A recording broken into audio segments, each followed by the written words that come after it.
بالله من الشيطان الرجيم بسم الله الرحمن الرحيم الحمد لله رب العالمين وكفى والصلاة والسلام على النبي المصطفى أشهد أن لا إله إلا الله وحده لا شريك له وأشهد أن محمدا عبده ورسوله لا نبي بعده.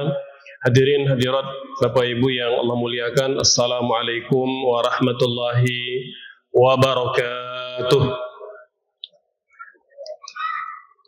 Alhamdulillah wa syukurulillah wa la hawla wa la quwwata illa billahil aliyyil azim.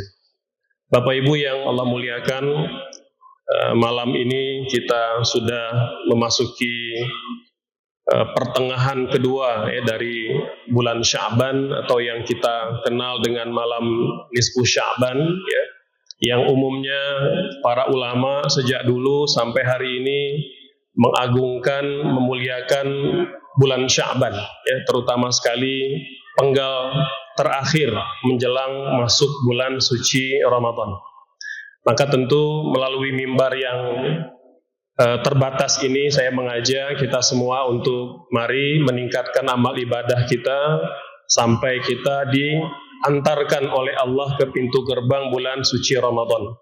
Hadirin yang Allah muliakan, suatu ketika ada sahabat Nabi yang terluka di kepala ya. Cerita ini didokumentasikan oleh banyak para ulama hadis ya, bahwa ada sahabat yang terluka di kepala, lalu pada suatu pagi menjelang subuh ya, beliau mengalami mimpi basah. Lalu bertanya kepada beberapa orang sahabat yang telah lebih dulu berada di masjid. Beliau bertanya, kata beliau, aku terluka di kepala dan tadi malam aku mimpi basah. Ya, ini ada adik-adik remaja yang mungkin belum tahu mimpi basah, tanya ke orang tua, gitu ya. Apa itu mimpi basah? Jadi kata beliau, saya terluka di kepala dan tadi malam mimpi basah. Kira-kira dalam kondisi terluka ini boleh nggak saya bertayamum? Tidak mandi, kata beliau. Ya. Lalu beberapa orang sahabat pagi itu mengatakan, anta takdir alal ma, walam najid laka rukhsah. Kamu kan bisa menggunakan air, maka kami tak melihat kamu boleh mengambil rukhsah bertayamum atau tidak mandi pagi ini. Lalu Bapak Ibu, apa yang terjadi? Mandilah sahabat tadi pagi itu. Kemudian setelah dia mandi, Allah takdirkan dia wafat. Dia meninggal dunia. Ya tentu dalam kondisi kepala terluka. Kemudian Madinah itu kalau musim dingin bisa -1, bisa -2. Dingin sekali. Lebih dingin dari kota Mekah. Maka berita meninggalnya sahabat Nabi tadi terdengar ke telinga Nabi. Bapak Ibu, apa yang terjadi? Nabi mengumpulkan para sahabat di masjid dan Nabi murka, marah luar biasa. Dan Nabi mengatakan satu kalimat yang sampai hari ini diabadikan oleh para ulama hadis dalam kitab-kitab hadis. Kata Nabi, qataluh, mereka telah membunuh saudaranya. Qatalahumullah, semoga Allah menghukum mereka. Ala sa'alu idza lam ya'lamu, kata Nabi, kenapa tak bertanya kalau tidak tahu? Fa inna sifa'al ayyi as-su'al, karena obat jahil itu bertanya. Lalu Nabi mengatakan fa innahu yakfihi ayyatayammam. Padahal dalam kondisi kepala terluka, mimpi basah yang dialami, maka boleh bertayamum, kata Nabi, tidak wajib mandi. Ya. Maka hadirin Bapak Ibu yang Allah muliakan, dari cerita ini kita dapat mengambil satu pelajaran penting, bahwa pertama, jangan bertanya kepada orang jahil. Jangan bertanya kepada orang yang tidak berilmu. Makanya Allah memerintahkan dalam Al-Quran, Fas'alu ahla dzikri in kuntum la ta'lamun. Tanya orang berilmu kalau kalian tidak tahu. Jadi kalau kita ini orang yang tidak berilmu, orang yang jahil atau orang awam, maka kewajiban kita bertanya kepada orang berilmu. Nah, kepada mereka yang tidak berilmu atau kurang cukup berilmu,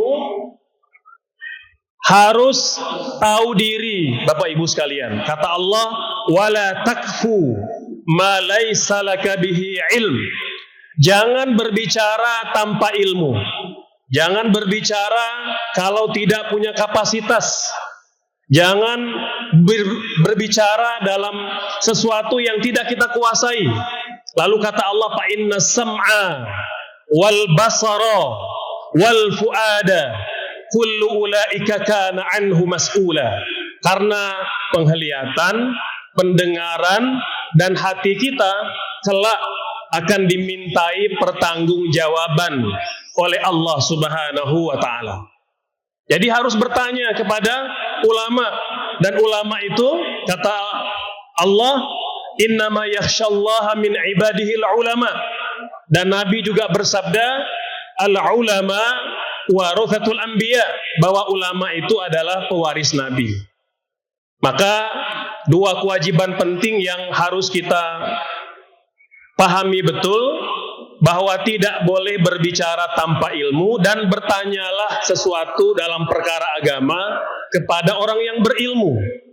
Jadi tidak semata-mata orangnya populer, orangnya terkenal, ya mungkin ibu-ibu yang biasa bersosialita, lihat ustadznya beken, ustadznya terkenal, banyak follower, banyak subscriber, ya tidak peduli dia kerjaannya TikToker, ya kerjaannya cuma YouTuber, dia tidak belajar ilmu, tidak nyantri.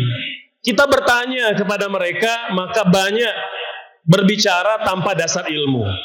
Ya, kami di Kota Bandung, Bapak Ibu sekalian, itu kerap kali mendapati persoalan dalam masalah agama, bahkan melanggar ketentuan agama akibat bertanya kepada orang yang tidak berilmu. Nah, misalnya belum lama ini ada seorang wanita janda 25 tahun yang lalu diceraikan oleh suaminya, lalu menikah lagi. Selama pernikahan 25 tahun itu, keduanya punya 5 orang anak. Tidak jadi persoalan janda itu menikah lagi. Tetapi ketika dia menikah lagi, masih dalam masa iddah, masih dalam masa menunggu, di mana Allah mengatakan wanita yang diceraikan atau yang wafat suaminya harus menjalani masa iddah. Maka sepakat para ulama tanpa ada perbedaan bahwa pernikahan yang terjadi sewaktu wanita belum selesai masa iddah, pernikahan yang batal dan tidak dapat dilegalkan. Bahkan kalau mereka sengaja, mereka dianggap berzina, dan anak yang lahir dianggap anak zina. Maka hadirin Bapak Ibu sekalian, wanita ini dulu pernah bertanya kepada seseorang yang katanya sepertinya orang berilmu. Dia bertanya, "Saya sudah menikah 25 tahun yang lalu, punya 5 orang anak, dan waktu saya menikah masih dalam masa iddah. Bagaimana status pernikahan kami?" Kata yang ditanya, "Sudah terlanjur." Maka tidak apa-apa, lanjutkan saja. Bapak Ibu sekalian, sepakat para ulama tanpa ada khilaf. Meskipun mereka tidak berdosa kalau dianggap tidak tahu, dianggap jahil, tapi sepakat para ulama pernikahannya wajib diulang kalau mereka ingin melanjutkan pernikahan tersebut. Bahkan di negara kita, pernikahan seperti ini dianggap pernikahan syubhat, yang juga oleh negara diperintahkan untuk dipisah oleh pengadilan. Lalu mereka kalau mau menikah lagi atau kalau mau bersatu lagi harus dengan akad nikah yang baru, dengan mahar yang baru, ada walinya, ada saksinya. Itu hadirin Bapak Ibu yang Allah muliakan. Maka di kesempatan bulan Ramadan nanti, ambil kesempatan untuk hadir di majelis-majelis ilmu. Di Al-Jabar termasuk masjid yang paling banyak menghadirkan, memfasilitasi kepada Bapak Ibu sekalian kajian-kajian ilmu. Maka hadir dan datang, pelajari ilmunya, ambil manfaatnya, agar kita semakin paham bagaimana menjalani agama. Dan Bapak Ibu yang Allah muliakan, kata Nabi, tanda seseorang itu Allah ridhoi, tanda seseorang itu Allah rahmati, dia selalu dimudahkan untuk belajar agama dan dia paham agamanya. Meskipun tidak semua harus menjadi ulama, tapi kita harus paham bagaimana menjalani perintah-perintah agama. Oleh sebab itu, mengapa wahyu yang turun pertama kepada baginda mulia adalah perintah membaca?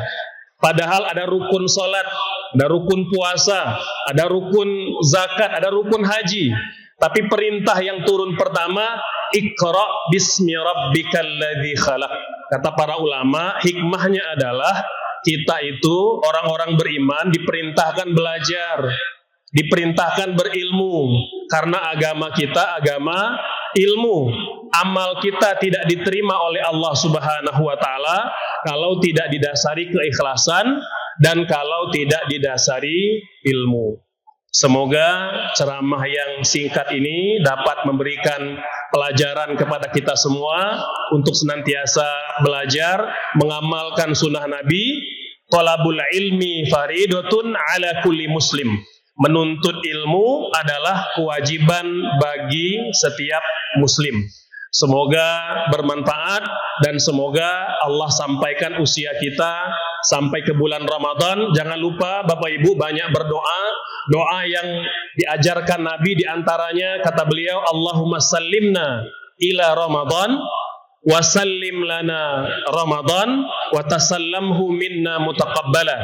Ya Allah, antarkan kami ke bulan Ramadan dan antarkan Ramadan kepada kami, dan terimalah kelak amal ibadah yang kami akan kerjakan di bulan Ramadan. Amin. Allahumma amin. Barakallahu fikum. Wassalamualaikum warahmatullahi wabarakatuh.